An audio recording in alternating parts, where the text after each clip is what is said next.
छत्रपती संभाजीनगरच्या महिला कीर्तनकार हत्या प्रकरणी 4 संशयित ताब्यात। जमिनीच्या वादातून खून झाल्याचा संशय। पैजापुरातील आश्रमात डोक्यात दगड घालून झाली होती हत्या। अमरावतीतील सहाय्यक पोलीस उपनिरीक्षकाच्या हत्येप्रकरणी आतापर्यंत 3घांना अटक। अपघाताचा बनाव करून केली हत्या। वादात मध्यस्थी केल्याच्या रागातून हत्या। बीडमधील अल्पवयीन मुलीच्या लैंगिक छळाप्रकरणी 2 शिक्षकांना अटक। गुन्हा नोंद होताच झाले पसार। गुन्हे शाखेच्या पथकाने घेतलं ताब्यात।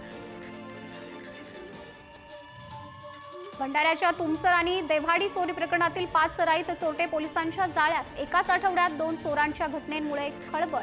चोरलेल्या साहित्यासह चोरट्यांची वाहनं पोलिसांकडून जप्त। पिंपरी चिंचवडमध्ये अश्लील कृत्य करायला लावणाऱ्या भोंदूबाबाला बेड्या। भोंदूबाबा प्रसाद तामदार याने अनेकांची आर्थिक फसवणूक केल्याची माहिती। भंडाऱ्याच्या लाखांदूर पोलिसांकडून सराईत दुचाकी चोरट्यांना बेड्या। 10 दुचाकींसह 6.5 लाखांचा मुद्देमाल जप्त। एका दुचाकी चोरी प्रकरणातील आरोपीच्या चौकशीतून अनेक गुन्ह्यांची उकल। मुंबईच्या जोगेश्वरीतील हॉटेलमध्ये छापा टाकत 21 कोटी रुपयांचा गांजा जप्त। ओशिवरा पोलिसांकडून इंडोनेशियातील 2 नागरिकांना अटक।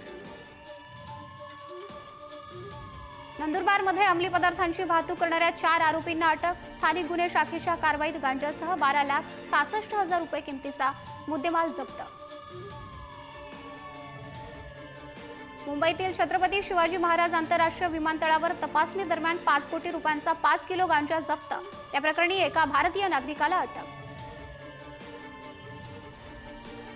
रत्नागिरी जिल्ह्यात शिरगाव पोलिसांकडून अंमली पदार्थांविरोधी मोहीम सुरू। धनगरवाडीत छापा टाकत 14,000 रुपये किमतीच्या 588 ग्रॅम गांजासह एकाला अटक।